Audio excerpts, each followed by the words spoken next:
हरे कृष्णा। तस्मात् सर्वेषु कालेषु मामनुस्मरणयुध्य च मयि अर्पितमनो बुद्धिर्ममे वैश्यसु संशयः। అందుచే ఓ అర్జున, నిరంతరము నీవు నన్నే శ్రీకృష్ణుని స్మరించుచు అదే సమయమున నీ కర్తవ్యమైన యుద్ధమును నిర్వహించు. నీ కర్మలను నాకు అర్పించుట ద్వారా మరియు నీ మనోబుద్ధులను నా యందు స్థిరముగా నిలుపుట ద్వారా నిస్సంశయముగా నీవు నన్ను పొందగలవు. ముఖ్యంగా మనిషికి ముఖ్యమైన సమస్య ఏంటి అంటే మనసు నిలకడగా ఉండదు. సైన్స్ కూడా ఏం చెప్తుంది అంటే నిమిషానికి 60 సెకండ్లు ఉంటే 420 ఆలోచనలు వస్తాయంట మనసు ఒక నిమిషానికి. అది క్యాలిక్యులేట్ చేసుకోండి, ఇంకా రోజులో ఎన్ని ఆలోచనలు. అందుకనే మనసుని కోతితో పోల్చారు. ఒట్టి కోతి కూడా కాదు, అది కళ్ళు తాగుందంట, దానికి పైన కాలుకు ముళ్ళు గుచ్చుకునిందంట, దానికి పైన పిచ్చి పట్టుందంట. అటువంటి కోతితోటి మనసుని పోల్చారన్నమాట. మరి ఎవడి జీవితం బాగుంటుందయ్యా అంటే ఎవడి మనసు స్థిరంగా నిలుపుకోగలడో వాడు శాంతిగా జీవించేదానికి అవకాశం ఉంది. మరి ఈ శ్లోకంలో భగవంతుడు ఆ మనసును ఎట్లా నిగ్రహించాలా, నియంత్రించాలా. ఫర్ ఎగ్జాంపుల్ స్టూడెంట్స్ ఉన్నారు, మనసు నిలకడగా ఉంటే చదివిన పాఠం జస్ట్ ఒకసారి చదివితే బుర్రలోకి వచ్చేస్తుంది. వీడు చేతిలో పుస్తకం పెట్టుకుని ఉంటాడు, మనసు ఎక్కడ ఉంటుందంటే నా ఫ్రెండ్స్ అందరూ క్రికెట్ ఆడుకుంటున్నారు, నన్ను మాత్రం ఇంట్లో పుస్తకం చదువుకోమని కూర్చోబెట్టేశారు అని చెప్పి మనసు అక్కడ ఉంటుంది. వీడు ఎన్నిసార్లు చదివినా కానీ బుర్రలోకి వెళ్ళదు. ఎందువల్ల? ఏదైనా కానీ మనసులోకి వెళ్ళాలా అంటే మనసు అక్కడ ఉంది.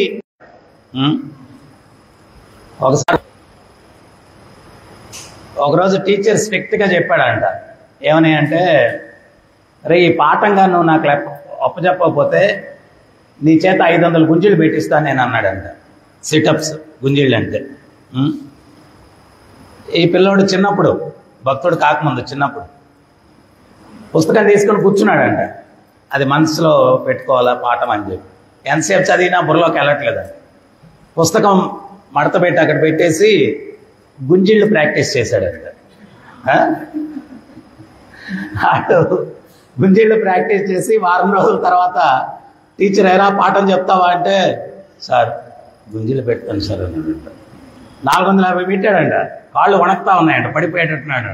టీచర్ అనుకున్నాడు వీడికి ఏమైనా అయిపోతే నా మీదకి వస్తుందని చెప్పి, ఎవరే నాయన నీకు నేను పాఠమో చెప్పలేను, ట్యూషనో చెప్పలేను, నువ్వు ఎట్టుంటే ఎట్టుండరా బాబు, ఇంకా ఆపే అన్నాడు. సో ఆడికి గుంజీళ్ళు పెట్టడం ఈజీ అయింది, బట్టి పట్టడం కష్టమైంది. అర్జునుడు అదే చెప్తున్నాడు, నేను గాలినైనా ఆపగలను కానీ మనోవేగాన్ని ఆపలేకుండా ఉన్నాను. గాలినైనా ఆపగలను, మనోవేగాన్ని ఆపలేకుండా ఉన్నాను. ఈరోజు చాలామందికి ఇస్కాన్ ద్వారా ప్రపంచవ్యాప్తంగా హరే కృష్ణ మంత్రాన్ని, మంత్ర మెడిటేషన్ అన్నారు, హరే కృష్ణ మంత్రాన్ని జపించమని చెప్తాం. ఎందుకోసం అంటే సైంటిఫిక్గా 5 ఇంద్రియాలు ఏ పని మీద ఉంటే 5 ఇంద్రియాల్లో మెజారిటీ ఆఫ్ ద ఇంద్రియాలు ఏ పని మీద ఉంటే ఏకాగ్రత ఉంటుంది. ఇప్పుడు మంత్ర మెడిటేషన్ అనేటువంటి పద్ధతిలో మాల తిప్పడం ఒక స్పర్శ, ఒక ఇంద్రియం. నాలుక ఉచ్చరించడం ఒక ఇంద్రియం. వినడం ఒక ఇంద్రియం. అంటే 5లో మెజారిటీ 3. మీరు వినలేదన్నా మనసు ఎక్కడికో వెళ్ళిపోయింది, ఉచ్చరించలేదన్నా మనసు ఎక్కడికో వెళ్ళిపోయింది, మాల తిప్పలేదన్నా మనసు ఎక్కడికో వెళ్ళిపోయింది.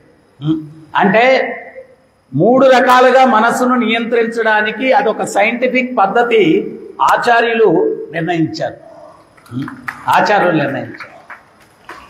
అది హైలీ సైంటిఫిక్.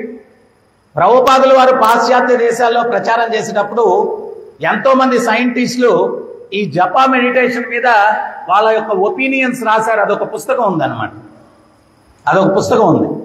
ఇది చాలా సైంటిఫిక్ అని ప్రపంచవ్యాప్తంగా ఉన్నటువంటి నోబెల్ లారెట్స్, పిహెచ్డీలు వాళ్ళందరూ కూడా ఈ యొక్క మంత్ర మెడిటేషన్ ప్రాక్టికల్ గా మనసును నియంత్రించడానికి ఒక చక్కటి విధానం అని చెప్పి వాళ్ళందరూ కూడా వాళ్ళ యొక్క కామెంట్స్ ఇచ్చారు. సో మనం ఏంటి అంటే,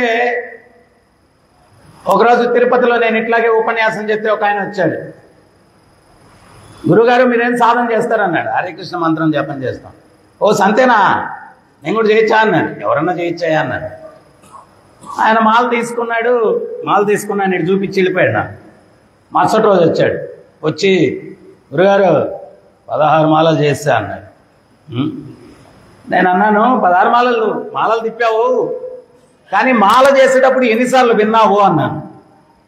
అదొకటి ఉందా అన్నాడు. మరి అదే ముఖ్యం, ఎన్నిసార్లు విన్నావు అన్నాడు. నేను దాని మీద అంత ధ్యానం పెట్టలేదు, రేపు చూస్తాను అన్నాడు. మరుసటి రోజు వచ్చి మొదట్లో అంతేనా అంటే వెళ్ళాడు కదా. మరుసటి రోజు సాష్టాంగ నమస్కారం చేసేసి నాకు, గురువుగారు వినడం అంటే చాలా కష్టం అండి, ఓయమ్మో మనసు ఇట్టెళ్ళిపోతుంది, ఇట్టెళ్ళిపోతుంది, అమ్మమ్మమ్మమ్మమ్మ చాలా కష్టం గురువు గారు అన్నాడు. అదేనయ్యా ప్రాక్టీస్ అని చెప్పారు. అర్జునుడు ఏమన్నాడు, గాలినైనా నేను ఆపగలను కానీ మనోవేగాన్ని నేను ఆపలేకుండా ఉన్నాను. అప్పుడు భగవంతుడు ఏం చెప్పాడు, ఆయన ఏమన్నాడు అంటే, నువ్వు ప్రాక్టీస్ చేయి, తస్మాత్ సర్వేషు కాలేషు మా మనుస్మరణ యుధ్యచ మయి అర్పిత మనోబుద్ధి. మనసు బుద్ధి నాకు అర్పించి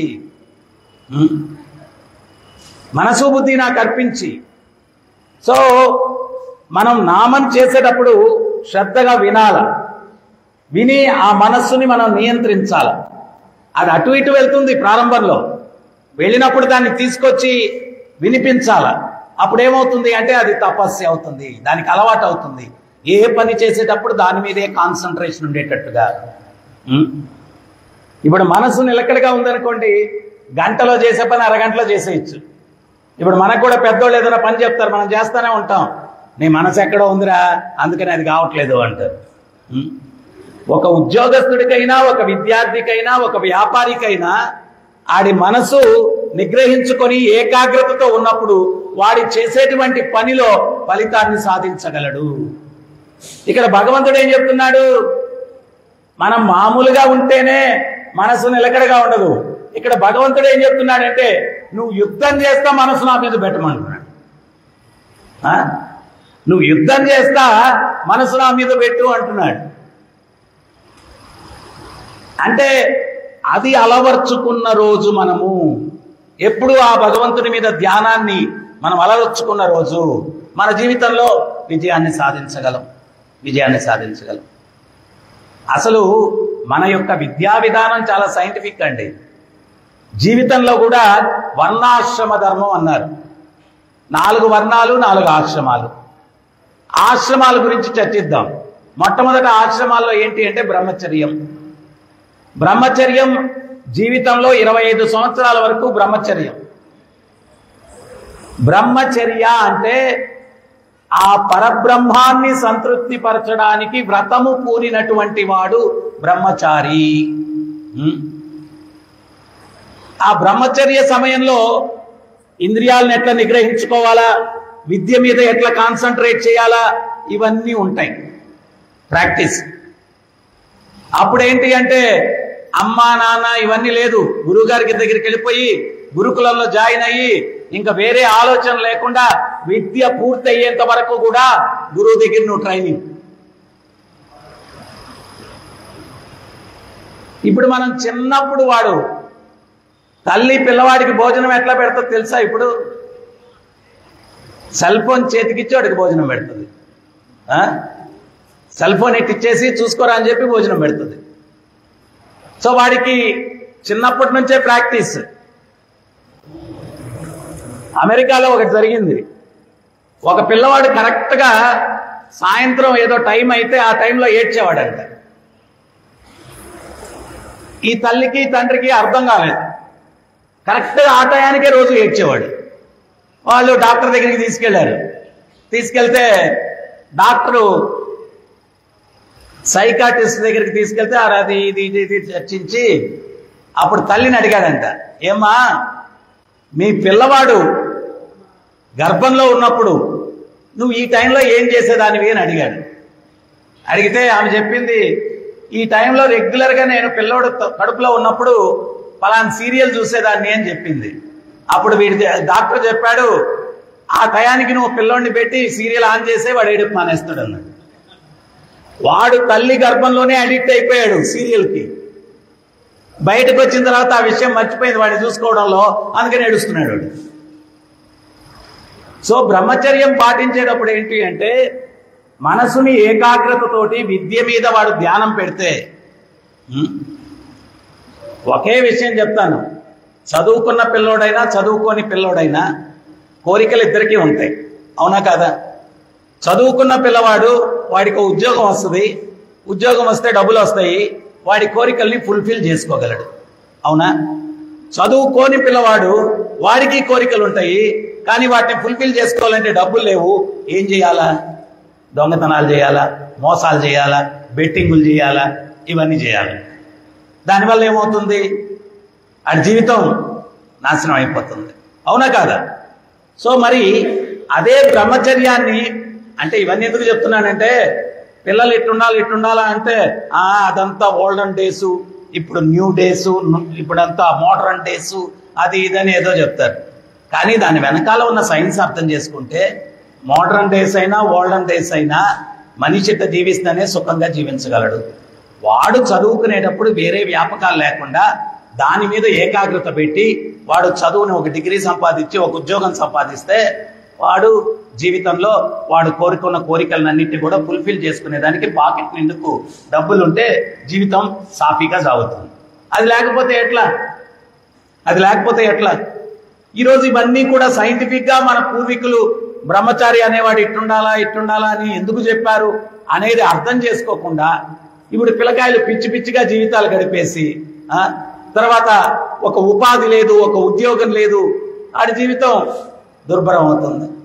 మరి ఏం లేకపోతే కోరికలు అయితే ఉన్నాయి కదా, వాటిని తీర్చుకోవాలా, మరి ఏం చేయాలా? తప్పుడు మార్గాల్లో వెళ్ళాలా. సో అందుకని బ్రహ్మచర్యం అనేది పాటించేటప్పుడు జీవితానికి ఏంటి అంటే ఫౌండేషన్. బిల్డింగ్కి ఫౌండేషన్ బాగుంటే బిల్డింగ్ బాగుంటుంది. జీవితం అనేటువంటి ఒక బిల్డింగ్కి బ్రహ్మచర్యాన్ని ఫౌండేషన్ బాగుంటే వాడు గృహస్థాశ్రమము, వానప్రస్థాశ్రమము, సన్యాసాశ్రమం అన్ని సక్రమంగా జరుగుతాయి అన్నమాట. అదే ఆ బ్రహ్మచర్యం అనే ఫౌండేషన్ సరిగ్గా లేకపోతే జీవితం దుర్భరం. సో అందుకని బ్రహ్మచర్యంలో ధర్మం ఏంటో బోధించేటువంటి వారు, నేను లాస్ట్ క్లాస్లో కూడా చెప్పాను, గవర్నమెంట్ లాస్ ఉన్నాయి, వాటిని బ్రేక్ చేస్తే గవర్నమెంట్ పనిష్ చేస్తుంది. నేచర్స్ లాస్ ఉన్నాయి, దానికి అగెనిస్ట్ పోతే నేచర్ పనిష్ చేస్తుంది. Ignorant of law is no excuse. నాకు చట్టం తెలియదండి, అందువల్ల హత్య చేశాను, ఈ ఒక్కసారికి సన్మానం చేయండి, ఒప్పుకుంటారా? ఒప్పుకోరు కదా. చట్టం తెలుసుకొని జీవనాన్ని గడపాలి కదా. మరి ప్రకృతి చట్టాలు తెలుసుకొని జీవనాన్ని గడపాలి. సో ఇంతకుముందు విద్యా విధానంలో ధర్మ, అర్థ, కామ, మోక్ష ఇవి ఐటమ్స్ అన్నమాట విద్యలో. మొట్టమొదటిది ధర్మం. ఆ ధర్మం ఏంటి? Nature's laws. ఎట్లా నువ్వు ప్రకృతిలో జీవించాలా, డూస్ అండ్ డు నాట్స్, ఏం చెయ్యొచ్చు, ఏం చేయకూడదు, ఏం చేస్తే ఆనందాన్ని పొందుతావు, ఏం చేస్తే దుఃఖాన్ని పొందుతావు, ఇవన్నీ కూడా బ్రహ్మచర్యంలో నేర్పించేసేటువంటి వాడది నేర్చుకోవడమే కాకుండా దానికి తగ్గట్టుగా మనసుని ఎట్లా నిగ్రహించాలా అనేది కూడా నేర్చుకునేవాడు, ప్రాక్టీస్ చేసేవాడు. సో దానివల్ల జీవితంలో ఇప్పుడు భగవంతుడు చెప్తాడు, తాబేలు అపాయం ఉన్న సందర్భాల్లో అవయవాల్ని లోపలికి ముడుచుకుంటుంది. వీడు బ్రహ్మచారిగా ఉన్నప్పుడే వాడు ప్రాక్టీస్ చేస్తున్నాడు కాబట్టి వాడు ఏంటి అంటే ఎప్పుడు ఈ ఇంద్రియాలని వినియోగించాలా, ఎప్పుడు వినియోగించకూడదు. ఫర్ ఎగ్జాంపుల్, ఒక అందమైనటువంటి యువతి పోతూ ఉంటుంది, వీడికి మనసులో ఈమె చాలా అందంగా ఉందే, ఊరికే చేయబట్టుకుందామని మనసు అంటది. చేస్తే ఏమవుద్ది? చెప్పు దెబ్బడుతుంది. సో అదే బ్రహ్మచారి వాడు శిక్షణ పొందున్నాడు, అక్కడ ట్రైనింగ్ ఉంటుంది. ఏమని ట్రైనింగ్ ఉంటుంది అంటే చాణక్యుడు చెప్తాడు, ఏ సమాజం శాంతిగా ఉంటుంది, పరాయి స్త్రీని తల్లి అన్న భావనతో ఏ సమాజంలో వ్యక్తులు చూస్తారో, పరాయి వస్తువును ధూళి అన్న భావనతో ఏ వ్యక్తులు చూస్తారో, నాకు నివసించడానికి ఎంతైతే అర్హత ఉందో ప్రతి ఒక్కడికి అదే అర్హత ఉంది అనేటువంటి భావనలతో జీవించే వ్యక్తులున్న సమాజంలో శాంతి ఉంటుంది. ఎవరి దగ్గర ఒక మంచి వస్తువు ఉంది, మనసు చెప్తుంది అది కొట్టేస్తే భలే ఉంటుంది, దాన్ని మాట విన్నామనుకో ఏమవుద్ది, జైల్లో పోతావు. సో నేను ఎక్కడనే ఉండాలా, అందరూ పోవాలా, నేను ఒక్కడనే ఉండాలా హ్యాపీగా, మిగిలిన వాళ్ళందరూ పోవాలా.